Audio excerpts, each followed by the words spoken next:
Thank you, Deputy Speaker. I want to thank the member for Dixon for her contribution and sharing that story, and the member for Newcastle for moving this motion. And the member for Newcastle is correct. An issue like this has bipartisan support. And to sit here and listen to the member for Newcastle share those names and the Leader of the Opposition share those names is the reminder for us all that we need to do more. We need to be better.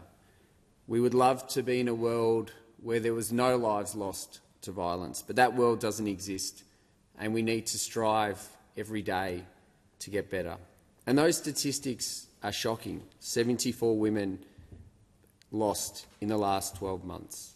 In 23-24, one woman was killed every 8 days in this country. One woman every 8 days. 1 in 4 women have experienced domestic violence by a partner. 1 in 4, 25% of women in this country.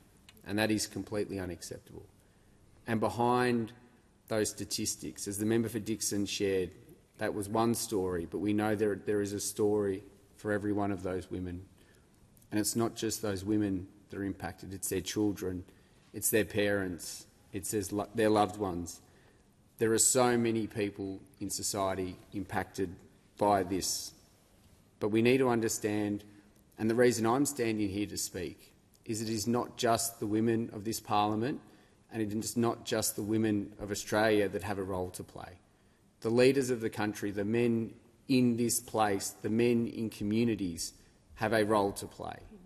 We need to call out inappropriate behaviour of our friends, of our colleagues, of our workmates.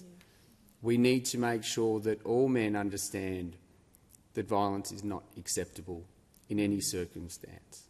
We need to hold them to account. We need to show courage and call it out when we see it. And we need to understand that there is a better way and there is a different way. And early intervention is a key part of that, Deputy Speaker. I don't believe that men are evil, clearly, and many of the men that perpetrate this, there are clearly a percentage that are evil. But I have to live in hope that we can't change what people have done, but can we intervene with the younger generation? Can we stop this violence occurring at an earlier age? That's why I'm proud to be part of the Parliamentary Friends of Healthy Masculinity that launched last week with the member for Hunter, Dan Ripicoli, and Senator David Pocock. That's an example of an organisation that is engaging with young men in their teenage years, having conversations with them, explaining to them that it's okay to share your weaknesses. It's okay to be vulnerable. Myself and so many others, we grew up in a generation where we were told that it was weak to speak. You had to be strong. You had to show strength at all time. And once you put up that armour day after day, week after week, year after year, some men can lose some of their humanity and lose some touch with what they really believe in and who they are and what they think is acceptable. So we need to continue to support organisations like the Man Cave to make sure that young men learn that they're in touch with their emotions, they're having conversations.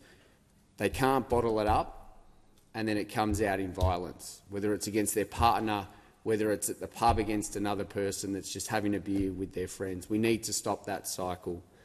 We need to make sure that if people do the wrong thing, there are serious consequences. The perpetrators have to be held to account. The families, the victims have to be protected by the police, by our court system, by the justice system. If you do the wrong thing, you deserve everything that is thrown at you. This is not an issue and not a challenge that will be solved tomorrow. We wish it would be. It will take every day of this parliament, of state parliaments, of the judiciary, of the police force, working to improve these outcomes. And the sad reality, Deputy Speaker, even with all the goodwill that we have, we know we can't solve this problem overnight. But just because you can't solve a problem overnight, it doesn't mean that you stop trying. And we can make a difference. We will make a difference. Motions like this are very important, as the member for Newcastle and the Leader of the Opposition did.